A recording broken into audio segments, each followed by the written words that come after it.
Morning everyone, we're off on another adventure. We're heading to the Battleship Cove today, which is a mainstay for us. I mean, we both grew up around it. It's been there since 63, I believe it came. And I was born in 59, so it's been there pretty much since I've been around. And it's been a fun place. We went once before. Well, I've been twice. Ron's been a couple times too. But it's a really great place, so hopefully you'll enjoy the ride. And we got little Sweet Pea back there. Look. Yeah, we got the USS Massachusetts. We got PT 109, the boat that John F. Kennedy was on during World War II. And I believe there's a submarine there and a museum. And we're glad to have you along. And Sweet Pea's glad too. We will be there shortly, and we will see you there. That was good. It's cold this morning. A little bit chilly. We're heading to the Battleship Cove. We're walking across the parking lot, and the wind's coming off the Taunton River. It feels kind of cold out here, huh? Definitely chilly. Feels kind of cold.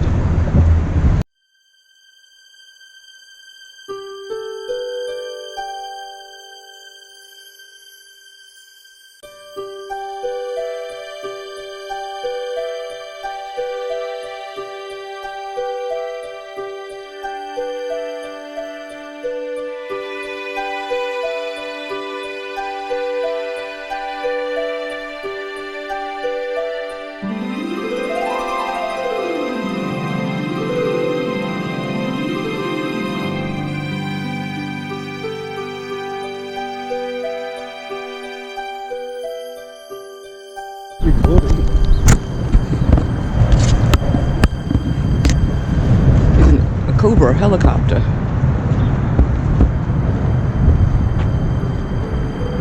Oh, the Vietnam War one. The size of that. Think of them flying up and over the war zones. Wow. My brother drove a helicopter in Vietnam. He didn't drive one, I should say. He was a mechanic on one.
Over here. Joey P. it was called.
After being built and then launched in September of 1941, the Big Mamie, as she is affectionately known, fought in 35 battles.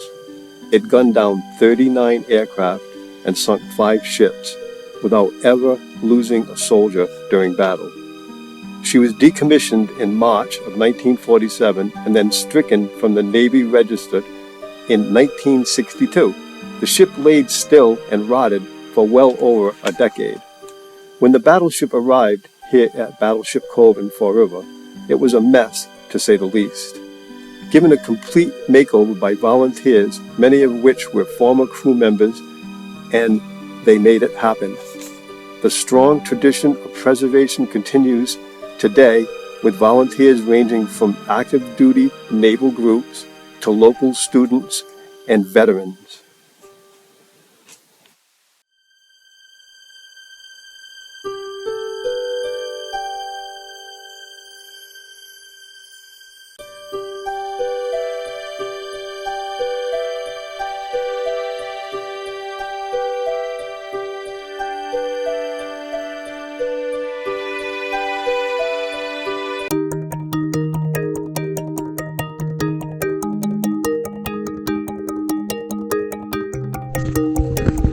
Ron's trying out the bunks to see how comfortable they are. You're going to be young to get in and out.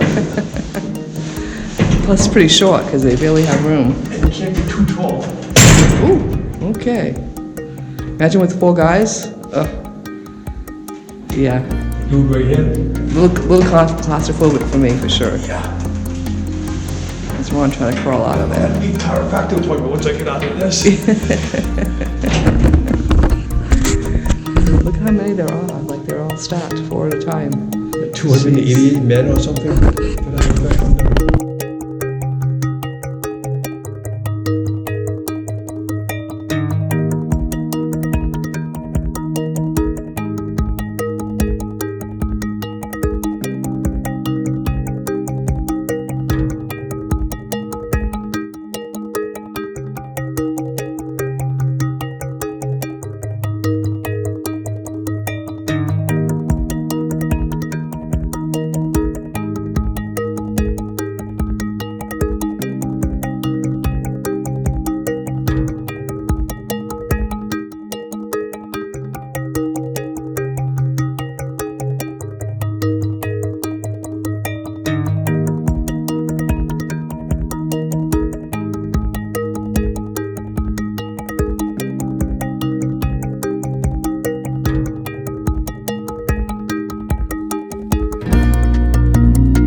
solution to the problem.